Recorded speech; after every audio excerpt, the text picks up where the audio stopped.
তোমরা দেখেছো যে আমি বাড়িতে ছিলাম না, তো এসে একটা সারপ্রাইজ পেয়েছি। সারপ্রাইজ মানে একটা বিয়ে বাড়ি পেয়েছি। এই বিয়ে বাড়িটার জন্য আমি মানে একদম প্রস্তুত ছিলাম না যে এরকমভাবে একটা বিয়ে পাবো। এটা হচ্ছে আমার ছোটো ভাইয়ের বন্ধুর বিয়ে।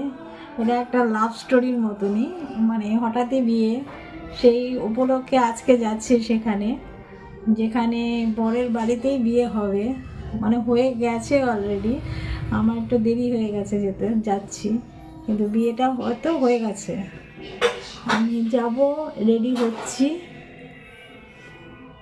রেডি হয়ে সেজে গুজে এখন যাব ঠিক করেছি।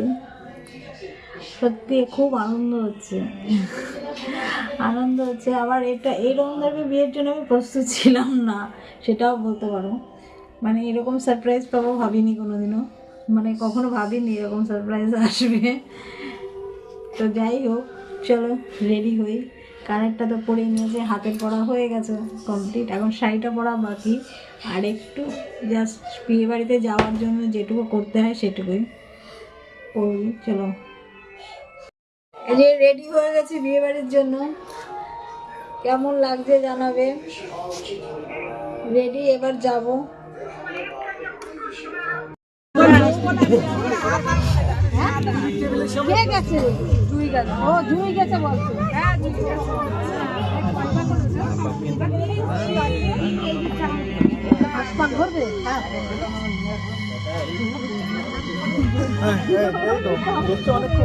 আবার একবার বুঝলাম যে ওখান থেকে আবার পিছিয়ে যা, ছোটটা যাবে, ওদিকে একটু পিছিয়ে যা।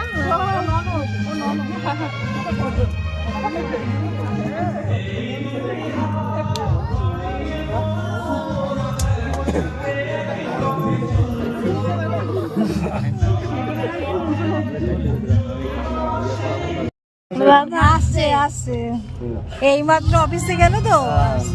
মা আসবে না? না, মা আসতে পারবে।